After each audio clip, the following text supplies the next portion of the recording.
स्वागत है आप सबका आज की वीडियो में। आज हम कक्षा 7 की गणित की प्रश्नावली 1.4 के प्रश्नों को हल करेंगे। प्रश्नावली 1.4 के प्रश्नों को हल करने से पहले आइए पहले हम पूर्णांकों के भाग के नियम पढ़ लेते हैं। तो पूर्णांकों के विभाजन का प्रथम नियम है समान चिन्ह वाले पूर्णांकों का भागफल धनात्मक प्राप्त होता है। जैसे धन 10 को जब हम भाग करेंगे धन 5 से, तो 5 से 10 को भाग किया हमने, 5 दूनी 10, और चूंकि दोनों समान चिन्ह के हैं तो धन 2 उत्तर प्राप्त होगा। इसी प्रकार ऋण 20 को जब हम भाग करेंगे ऋण 4 से, तो 4 से 20 को भाग कर लेते हैं, 4 पंजे 20, 5 आया, और चिन्ह चूंकि समान चिन्ह के हैं दोनों, अतः चिन्ह धनात्मक प्राप्त होगा। भाग के नियम गुणा के नियमों के समान ही हैं। गुणा के नियम भी इसी तरह से थे कि समान चिन्ह वाले पूर्णांकों का गुणनफल धनात्मक प्राप्त होता है। दूसरा नियम है विपरीत चिन्ह वाले पूर्णांकों का विभाजन ऋणात्मक प्राप्त होता है। जैसे ऋण 15 भागा धन 3 बराबर ऋण 5। 3 से 15 को हम भाग करते हैं, 3 पंजे 15, 5 आया। क्योंकि एक ऋणात्मक है और एक धनात्मक है, विपरीत चिन्ह के हैं, तो उत्तर हमें ऋणात्मक प्राप्त होगा। इसी प्रकार धन 16 को जब हम भाग करेंगे ऋण 8 से, तो 8 से 16 को भाग कर लेते हैं, 8 दूनी 16, 2 आया, और क्योंकि ये दोनों विपरीत चिन्ह के हैं, एक धनात्मक और एक ऋणात्मक है, अतः ऋण का उत्तर हमें प्राप्त होगा। आइए अब प्रश्नावली 1.4 के प्रश्नों को हल करते हैं। प्रश्नावली 1.4 का पहला प्रश्न है निम्नलिखित में से प्रत्येक का मान ज्ञात कीजिए। तो यहाँ पर हमें इनका पूर्णांकों का भाग है, तो भागफल ज्ञात करना है। तो आइए हम पहला खंड हल करते हैं। तो पहला खंड है हमारा ऋण 30 भागा 10। तो हम क्या करेंगे, 10 से 30 को भाग कर लेंगे। 10 से 30 को भाग करने पर आता है 3, 10 या 30, और क्योंकि विपरीत चिन्ह के हैं, ये ऋणात्मक है और ये धनात्मक है, तो उत्तर हमें ऋणात्मक प्राप्त होगा, अर्थात ऋण 3 हमारा उत्तर प्राप्त होगा। अगला खंड है खंड सी है ऋण 36 भागा ऋण 9। तो 9 से हम 36 को भाग कर लेते हैं पहले, 9 चौक 36, 4 आया। क्योंकि दोनों पूर्णांक समान चिन्ह के हैं, दोनों ऋणात्मक हैं, तो उत्तर धनात्मक प्राप्त होगा, अर्थात धन 4 या केवल 4 इसका उत्तर प्राप्त होगा। खंड ई है 13 भागा ऋण 2 धन 1। तो यहाँ बड़े ब्रैकेट के अंदर ऋण 2 धन 1 है, पहले इसको हल करेंगे हम। तो 13 ऐसी रहेगा भागा, यहाँ ये छोटा ब्रैकेट हम खोल लेते हैं, तो ऋण 2 धन 1 प्राप्त होता है हमें। आगे हल कर लेते हैं, 13 ऐसी आ जाएगा भागा ऋण 2 धन 1। चूंकि विपरीत चिन्ह के तो घटेंगे, तो घटा करके आएगा 1, और बड़ी संख्या ऋणात्मक है, तो ऋण का 1 प्राप्त होगा। अब हम ऋण 1 से 13 को भाग करेंगे। 1 से 13 को भाग करने पर 13 ही आता है, और क्योंकि विपरीत चिन्ह के हैं, ये धनात्मक है ऋणात्मक है, तो उत्तर ऋणात्मक प्राप्त होगा, अर्थात ऋण 13 हमारा उत्तर प्राप्त होगा। खंड एफ है 0 भागा ऋण 12। तो हम जानते हैं, इससे पहले हमने पढ़ा हुआ है, 0 को किसी भी संख्या से भाग करने पर उत्तर 0 ही प्राप्त होता है, तो इसका उत्तर भी 0 ही प्राप्त होगा। खंड एच है ऋण 36 भागा 12 भागा 3। तो यहाँ बड़े ब्रैकेट के अंदर हम देखते हैं पहले ऋण 36 भागा 12, इसको हल करेंगे हम। तो 12 से 36 को भाग करते हैं, 12 या 36, और क्योंकि ये दोनों विपरीत चिन्ह के हैं, तो उत्तर ऋणात्मक प्राप्त होगा, तो ऋण 3 आया, और अब पीछे भागा 3 ऐसे रह गए। अब 3 से ऋण 3 को भाग करेंगे, तो 3 से 3 को भाग किया, 3 एकम 3, और क्योंकि ये दोनों विपरीत चिन्ह के हैं, ये ऋणात्मक है धनात्मक है, तो उत्तर ऋणात्मक प्राप्त होगा, अर्थात ऋण 1 हमारा उत्तर आएगा। खंड आई है ऋण 6 धन 5 भागा ऋण 2 धन 1। तो यहाँ पर पहले बड़े ब्रैकेट के अंदर पूर्णांक है, इनको हल करेंगे। तो ऋण 6 धन 1, ब्रैकेट को छोटा ब्रैकेट खोल लेते हैं, तो ऋण 6 आएगा धन 5 भागा, यहाँ पर भी हम ब्रैकेट खोल लेते हैं अंदर वाला, तो ऋण 2 आएगा धन 1। आगे हल करते हैं इनको, ऋण 6 धन 1, क्योंकि विपरीत चिन्ह के हैं तो घटेंगे, तो 6 में से 5 घटा के 1 आएगा, और बड़ी संख्या ऋणात्मक है, तो ऋण का 1 बचेगा, भागा यहाँ पर भी हम विपरीत चिन्ह के हैं दोनों, तो घटेंगे, 2 में से 1 घटा के 1 आएगा, और बड़ी संख्या का चिन्ह ऋणात्मक है, तो ऋण का 1 बचेगा। अब ऋण 1 को ऋण 1 से भाग करेंगे, तो ऋण 1 को भाग करने पर आएगा 1, क्योंकि दोनों समान चिन्ह के हैं, तो धनात्मक उत्तर आएगा, तो धन 1, या केवल 1 लिख सकते हैं इसको हम।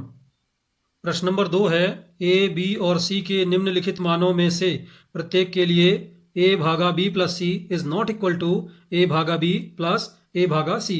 ये हमें सत्यापित करना है। तो आइए पहला खंड हम हल करते हैं। तो हमें दिया इस प्रश्न में ए का मान 12 है, बी बराबर ऋण 4 और सी बराबर 2 है। तो इसमें पहला हम बायां पक्ष ले लेते हैं, ए भागा बी धन सी। इसमें हम ए बी सी के मान रख लेते हैं। ए का मान है 12, तो 12 भागा बी का मान ऋण 4 है, तो ऋण 4 और धन 2, इसे यहाँ पर हम ब्रैकेट में बंद कर लेंगे।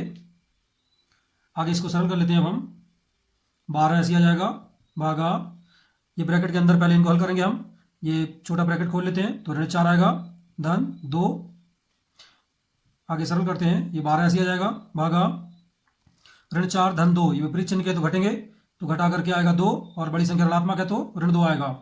अब 12 को ऋण 2 से भाग कर लेते हैं, 2 छक्का 12, क्योंकि ये दोनों विपरीत चिन्ह के हैं, एक धनात्मक ऋणात्मक है, तो उत्तर हमें ऋणात्मक प्राप्त होगा। तो ऋण 6 आया। अब हम दाएं पक्ष ले लेते हैं, ए भागा बी धन ए भागा सी। यहाँ पर भी ए बी सी के मान रख लेते हैं हम। ए का मान है 12 भागा बी का मान है ऋण 4 धन ए का मान है 12 भागा सी का मान है 2। इनको सरल कर लेते हैं हम। 12 को ऋण 4 से भाग करना है हमें, तो 4 तिया 12, और क्योंकि विपरीत चिन्ह के हैं तो ऋण 3 आएगा माँ। और यहाँ पर 12 को 2 से भाग करेंगे तो 2 छक्का 12, 6 प्राप्त होगा। अब ये ऋण का 3 है, ये धन का 6 है, तो विपरीत चिन्ह के हैं तो घटेंगे, तो घटा करके 6 में से 3 घटाया तो 3 आएगा, और बड़ी संख्या धनात्मक है तो धनात्मक उत्तर प्राप्त होगा, तो ये धन 3 आएगा। तो यहाँ पर हम देखते हैं कि बाएं पक्ष का मान ऋण 6 आया था और दाएं पक्ष का मान धन 3 आ रहा है, अर्थात ए भागा B plus C is not equal to A भागा बी धन ए भागा सी। तो ये सत्यापित होता है। इसी तरीके से खंड बी हम हल कर लेंगे। प्रश्न नंबर 3 है, रिक्त स्थानों की पूर्ति कीजिए। तो आइए इनको हल करते हैं हम। तो प्रश्न 3 का पहला खंड है 369 भागा रिक्त स्थान बराबर 369। तो 369 को किस पूर्णांक से भाग करें कि 369 प्राप्त हो। तो हम जानते हैं किसी भी पूर्णांक को या किसी भी संख्या को 1 से भाग करने पर वही संख्या प्राप्त होती है, तो यहाँ पर 1 आएगा। अगला खंड है -75 को किससे भाग करें कि -1 आ जाए। तो हम जानते हैं कि किसी संख्या को उसी संख्या से भाग करने पर 1 आता है, तो यहाँ पर आएगा 75 को 75 से भाग करेंगे तो 1 आएगा। और चूंकि ऋणात्मक उत्तर लाना है तो दोनों विपरीत चिन्ह के होने चाहिए, तो यहाँ ऋणात्मक 75 है तो यहाँ धन 75 होना चाहिए। अब ऋण 206 को किससे भाग करें कि 1 आ जाए, तो ऋण 206 से ही भाग करना पड़ेगा, क्योंकि किसी संख्या को उसी संख्या से भाग करने पर 1 उत्तर प्राप्त होता है। अब ऋण 87 को किससे भाग करें कि धन 87 हो जाए, तो 1 से भाग करने पर 87 को 1 से भाग करने 87 आएगा, और क्योंकि ये ऋणात्मक है और यहाँ पर उत्तर धनात्मक प्राप्त हो रहा है तो ये समान चिन्ह के होने चाहिए, तो ऋण 1 से ऋण 87 को भाग करने पर धन 87 आएगा। अब यहाँ पर है किसको 1 से भाग करें कि ऋण 87 आ जाए, तो ऋण 87 आएगा यहाँ पर, क्योंकि 1 से किसी संख्या को भाग करने पर वही संख्या आ जाती है। अगला खंड F है, किस संख्या को 48 से भाग करने पर ऋण 1 आएगा। पहले इसका चिन्ह भूल जाते हैं, 1 अगर आता है उत्तर तो हम जानते हैं 48 को 48 से भाग करने पर 1 आएगा, क्योंकि ऋणात्मक उत्तर आना है तो ये विपरीत चिन्ह का होना चाहिए। अब यहाँ पर धन 48 है तो यहाँ ऋण 48 आना चाहिए। अब 20 को किससे भाग करें कि ऋण 2 आए, तो हम जानते हैं 20 को 10 से भाग करने पर 2 आता है। अब क्योंकि ऋणात्मक उत्तर लाना है तो दोनों विपरीत चिन्ह के होने चाहिए, ये धनात्मक है तो यहाँ ऋणात्मक होना चाहिए, तो ऋण 10 आएगा। अब किस संख्या को 4 से भाग करने पर ऋण 3 आएगा, तो पहले हम मान लेते हैं 3 कब आएगा, 12 को 4 से भाग करने पर 3 आएगा, क्योंकि ऋणात्मक उत्तर आना है तो विपरीत चिन्ह के होने चाहिए, ये 4 धनात्मक है तो 12 ऋणात्मक आएगा। तो इस प्रकार प्रश्न नंबर 3 हल होता है हमारा। अगला प्रश्न है, 5 ऐसे पूर्णांक युग्म a, b के रूप में लिखिए ताकि a भागा b बराबर ऋण 3 हो। ऐसा एक युग्म 6, ऋण 2 है, क्योंकि 6 भागा ऋण 2 बराबर ऋण 3 आता है। तो ऐसे ही 5 पूर्णांक युग्म हमें और लिखने हैं, तो आइए लिख लेते हैं। तो a, b के रूप वाले 5 पूर्णांक युग्म लिखने हैं ताकि a भागा b बराबर ऋण 3 हो। तो एक पूर्णांक युग्म इन्होंने हमको दिया था 6, ऋण 2, तो अगला हो जाएगा ऋण 6, धन 2, और हो सकता है हमारा ऋण 9 और 3, क्योंकि ऋण 9 को 3 से भाग करेंगे तो ऋण 3 आएगा। इसी तरीके से हो जाएगा हमारा धन 9 और ऋण 3, ये हो सकता है। इसके अलावा ऋण 12, 4 ये हो सकता है, और 12, ऋण 4 ये भी हो सकता है। तो 5 पूर्णांक युग्म आ जाते हैं। इसी तरीके से अन्य पूर्णांक युग्म भी हम लिख सकते हैं ताकि भाग करके ऋण 3 आए। प्रश्न नंबर 5 है, दोपहर 12 बजे तापमान 0 से 10 डिग्री सेल्सियस ऊपर था। यदि यह आधी रात तक 2 डिग्री सेल्सियस प्रति घंटे की दर से कम होता है तो किस समय तापमान 0 से 8 डिग्री सेल्सियस नीचे होगा और आधी रात को तापमान क्या होगा। तो आइए इस प्रश्न को हल करते हैं हम। तो प्रश्न 5 में हमें दिया है दोपहर 12 बजे तापमान था 0 से 10 डिग्री ऊपर, अर्थात धन 10 डिग्री। प्रति घंटे तापमान में कमी आती है 2 डिग्री सेल्सियस की, और अंत में तापमान हो जाता है 0 से 8 डिग्री नीचे, अर्थात -8 डिग्री। अतः तापमान में कुल कमी, तो धन 10 डिग्री में से हम घटा देंगे -8 को, घटा लेते हैं तो धन 10 ऐसी आएगा। ब्रैकेट के बाहर चूंकि ऋणात्मक चिन्ह है तो ब्रैकेट खोलने के बाद अंदर वाली संख्या का चिन्ह बदल जाएगा, तो ये धन 8 हो जाएगा। तो इस प्रकार हमें प्राप्त होगा 18 डिग्री सेल्सियस। ये तापमान में कुल कमी आती है। अब 1 घंटे में तापमान में क्योंकि 2 डिग्री कमी आती है तो कुल समय, तो तापमान कम होने में लगा कुल समय हमें प्राप्त होगा 18 डिग्री सेल्सियस बटा 2 डिग्री सेल्सियस। 2 से 18 का भाग कर लेते हैं तो 18, तो 9 घंटे का कुल समय लगेगा तापमान को धन 10 डिग्री से -8 डिग्री तक पहुंचने में। अतः क्योंकि 12 बजे, दोपहर के 12 बजे तापमान धन 10 डिग्री था और 9 घंटे बाद -8 डिग्री हो जाता है, तो 12 बजे में हम 9 घंटे जोड़ देंगे तो रात के 9 बजेंगे। अतः रात के 9 बजे तापमान -8 डिग्री सेल्सियस होगा। अब आगे इन्होंने पूछा कि आधी रात को तापमान कितना होगा, तो दोपहर 12 बजे क्योंकि तापमान धन 10 डिग्री था, तो आधी रात अर्थात रात के 12 बजे अर्थात 12 घंटे बाद, तो 12 घंटे में तापमान में कितनी कमी आएगी, क्योंकि 1 घंटे में तापमान में कमी आती है -2 डिग्री, तो -2 गुणा 12 बराबर -24 डिग्री तापमान कम हो जाएगा। तो आधी रात को तापमान कितना होगा, दोपहर को 12 बजे धन 10 है तो इसमें से 24 डिग्री कम हो जाएगा, तो यह आएगा -14 डिग्री। अतः आधी रात को तापमान होगा -14 डिग्री। प्रश्न 6 है, एक कक्षा टेस्ट में प्रत्येक सही उत्तर के लिए धन 3 अंक दिए जाते हैं और प्रत्येक गलत उत्तर के लिए ऋण 2 अंक दिए जाते हैं और किसी प्रश्न को हल करने का प्रयत्न नहीं करने पर कोई अंक नहीं दिया जाता है। तो पहला खंड है, राधिका ने 20 अंक प्राप्त किए, यदि उसके 12 उत्तर सही पाए जाते हैं तो उसने कितने प्रश्नों का गलत उत्तर दिया है। तो आइए इसको हल करते हैं। तो प्रश्न 6 में हमें दिया है एक सही उत्तर के लिए प्राप्त अंक हैं धन 3 और एक गलत उत्तर के लिए प्राप्त अंक हैं ऋण 2।